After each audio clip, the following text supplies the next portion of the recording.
post-match pint. It's Neil Atkinson with the excellent McKenna and the astounding Wright after Liverpool put 3 goals past Bournemouth in a first half blitz and then saw the second half out. I'll come on to the second half in a minute, Stu, because not least because the goalkeeper comes out with a fair amount of credit from the second 45.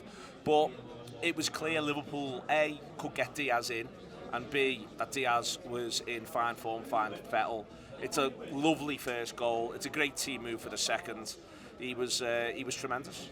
Yeah, I like the way you've skated past the opening couple of minutes when we conceded the no goal, because there's been a lot of talk of Liverpool like continuity and Liverpool bringing a lot of things over from the Jurgen Klopp era, and one of the things I was hoping we wouldn't bring over was conceding early, and we've done that in midweek, and it looked for all the world from where I was sat that we've done it again, thank God.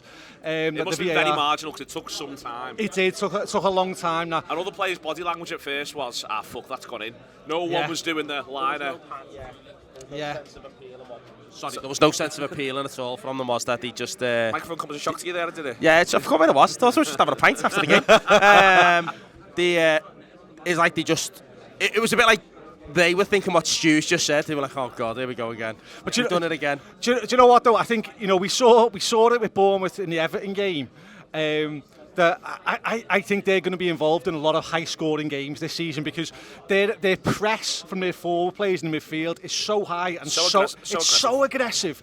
And then, but when you can beat that press, you've got acres to carry the ball through and just run for 40 yards straight at their back four, or alternatively just put your wingers in.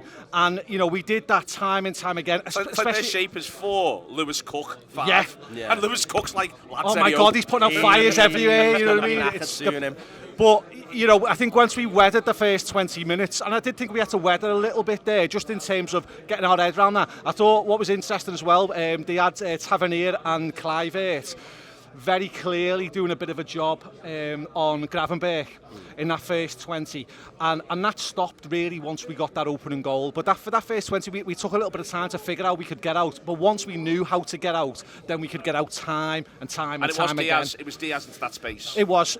I mean, he's been a great outlet so far this season, and he's answered all the critics so far as well in terms of his output. What's he on now? Is he on 4 league goals? Could be 5. Could be 5. So great, and it was lovely to hear his song ringing around the stadium again and again through the game. The 2 great goals. The first one, it's almost like a Suarez-esque first touch. Newcastle goal, the way he looks after it, it's great. It's a brilliant ball from Konate, by the way. He reads it, he sees it, he plays it. They were all delighted with Konate. I noticed, they were all, obviously it's something they've worked on. He nails it. And the second one, the couple of dummy runs from Salah and Nunez just created so much space for Trent to continue to carry the ball, and then there he is to stick it in the back of the net. He's got to be delighted with the start of the season, but he was just great today, Diaz. Yeah, he looks good, and he looks like he's maybe proven a point. All the talk in the summer about whether he'd move on. I think the expectation behind the scenes is that he wants a new contract, thinks he deserves more money. The message should have been back to him, go and show us you deserve more money, and he's gone, all right, Sander, Will, watch this. And today it was like, there's a thing with Diaz, and when he scored early in the season, I thought, can he be what Mane was for us? Can he be that, when Salah's not in it or everyone's giving you attention that side, he's kind of being underestimated a little bit. People give him space because they maybe still probably think he's a little bit wild and his finishing isn't great. And today he was just getting in again and again. If he'd have had a first half hat-trick, no one would have been complaining. Yeah. And when that first goal, I think he won't get as much credit, because people will say, what was the goalie doing? But he's got his back. He's got his back to the goal. He can't see where he is, and he controls it on the side and takes it away from him in almost like it's one fluid motion. Same with the Suarez one. What you're saying, it's one motion. He's away from him, and he's still got a job to do to put that away. Does it? Puts it away, and I think that just settles everyone down. Then a little bit. The second goal, there was a thing you're right about them as well.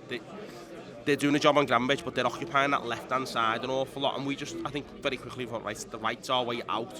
And we go out via the long ball from Konate first half, and then Trent goes on a bit of a run.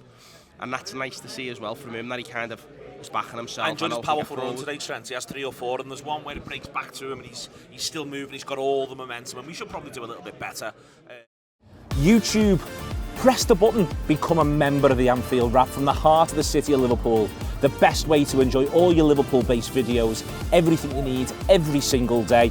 It is the Anfield Wrap.